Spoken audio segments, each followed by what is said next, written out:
So I've been thinking about our rock and what we need to chisel off of this. You know, it's a delicate procedure. You don't want to take off too much, just a little bit at a time. And you got to kind of look it over and be patient with it. No, you are doing. We need to take off like a whole area. Like you're doing it all wrong. Like don't. Who's in charge here? Let me. Obviously, I am. Like just let me do it. I don't think so.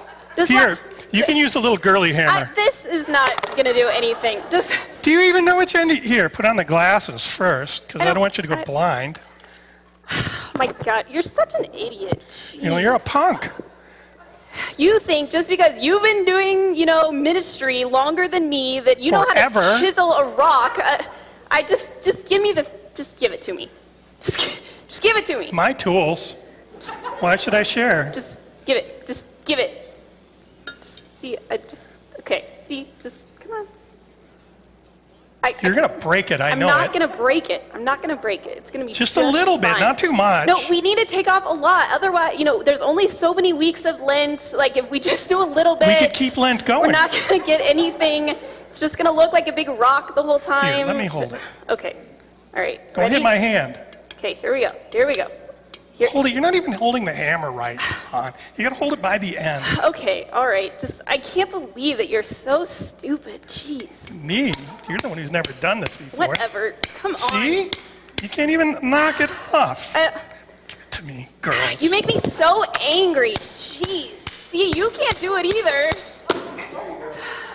Oops. Way to go. Now, look what you did. Now, this huge piece. I can't believe it. I let you talk me into that, then I get angry, and what happens? God, I hit my hand. Making me so angry. Ugh.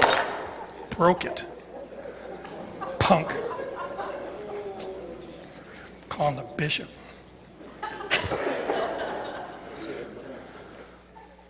How'd that make you feel? Good? To know we fight? How'd that make you feel? Did it bring up old memories? We have a hard time fighting. To be serious. We really wanted to be more angry, but we're not good at that. How'd that make you feel? Did it bring up old memories? Maybe? When I was very little, my parents used to fight really bad. And so I don't fight. I don't fight. Did it bring up something about this morning, getting ready to come to church? Come on, dear, get the coffee ready. Come on, we're going to be late. Sitting in the car honking. It wasn't easy for us. Neither of us are big on fighting. It wasn't easy, obviously. We weren't good at it. What are the common sources of anger, though? We get angry. What are common sources of anger in your life? Driving on the highway. Because either you are the person going too fast or the person going too slow. I live over near the exit at 32nd and Youngfield off I-70. And it's a 2 left turn lane thing. And it makes me insane. Because if you want to go like straight or go right, you're supposed to be in the right lane. And if you want to go back on Youngfield, you're supposed to be in the left lane. But that lane's always the short one, so people pull up there and then they want to cut over in front of you. And I don't want to let them cut in front of me. I'm sitting here for 2 lights and you're going to get it. Really struggle with that one. Do I let them in? Crash them into the...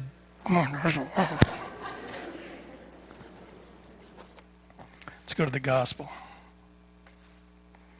Jesus spoke to them in parables. A man planted a vineyard, put a fence around it, dug a pit for the winepress, built a tower. Then he rented it to tenants and took a trip. When it was time, he sent a servant to collect from the tenants his share of the fruit of the vineyard. But they grabbed his servant, beat him, and sent him away empty-handed. Again, the landowner sent another servant to them, but they struck him on the head and treated him disgracefully. He sent another one. That one they killed. The landlord sent many other servants. But the tenants beat some, killed others. Now the landlord had one son whom he loved dearly. He sent him last, thinking, they will respect my son.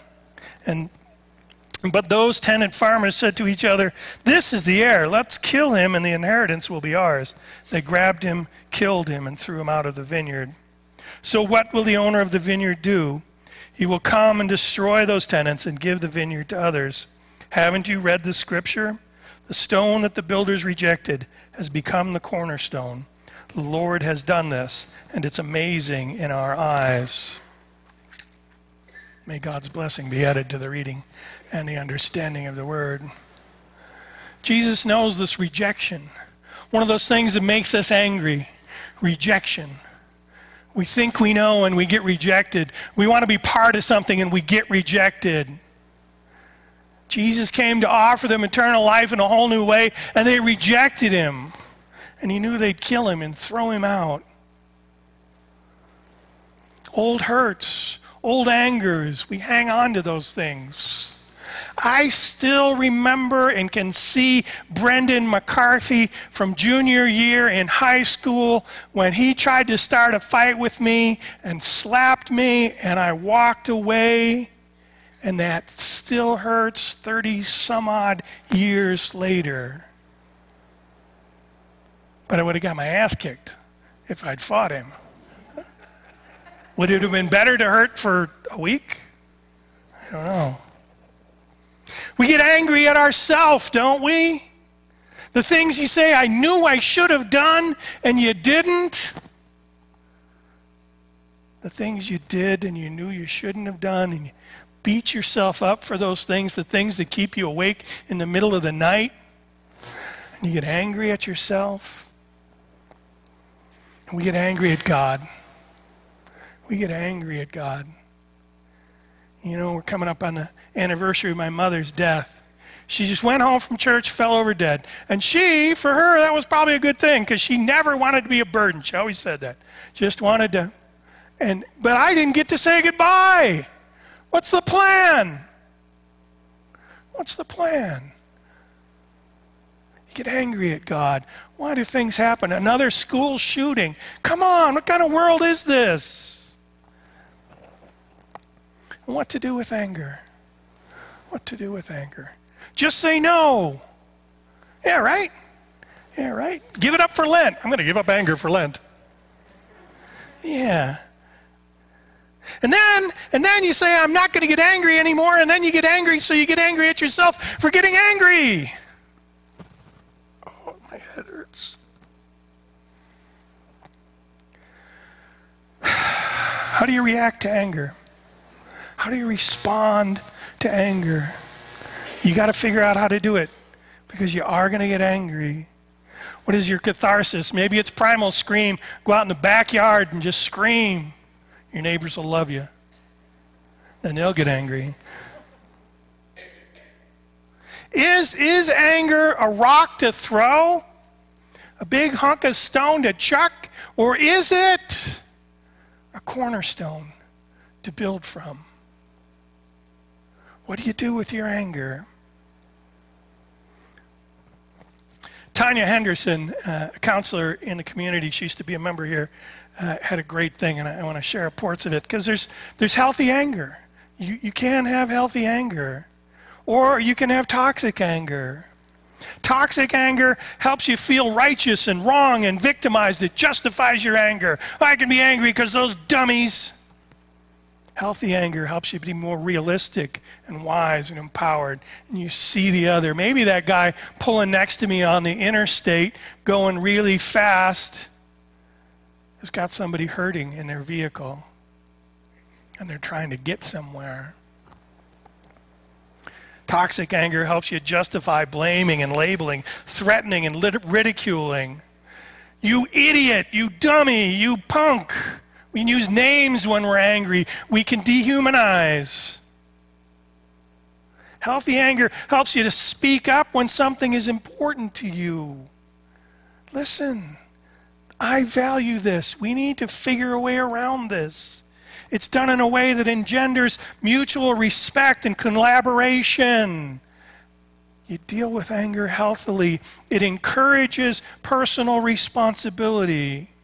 I'm angry. I admit that. Now, where do we go? Rather than, I'm angry, you're an idiot. Toxic anger strengthens the feelings and keeps me stuck in a state of anger. It just becomes perpetual. And anger eats at the soul. Anger promotes distance and resentment and fear. You don't understand me, and I'm going to keep everyone out there away from me so you can't ever hurt me again. There's no way to live. Healthy anger promotes healthy relationships by opening the door to discuss what it is you're angry about. Really angry about, not just the little things, the depth of your anger. Think about it. In your life right now, how much of the sin, how much of the separation of you from other people, the separation of you from God comes from anger, unhealthy, unresolved anger? How much of the sin in your life is an excuse to isolate yourself because I'm angry at them, I'm angry at God, I'm angry at, and I don't have to deal with it because I'm angry.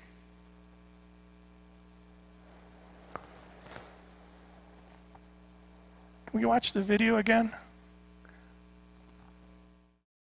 Yeah, step right up. Here we go. Okay. All right. Hey, what's this about? These are the tools I'm going to use to make you into my original masterpiece. Oh, okay. All right? Hang on. Yeah. I thought you were a carpenter. That's my son. Here we go. Step right up. Here we go. All right? Whoa. Yeah. How do you know what to chisel and what to leave? I take out all the things in your life that aren't out of me, kind of like dead weight. Ooh, speaking of that, could you chisel right in here? I just can't get rid of it. I mean, the other went away, but this, I've tried exercising, I've watched what I ate, I even did Pilates for a while. That was awkward. But if you could chisel, right? You gonna talk or can I chisel? Talk, chisel, talk, chisel. No, talk, chisel. All right, most of my children just like to talk. Not me. Bring on the chisel. Here we go. All right. You have a lot of anger. Ow. Ow.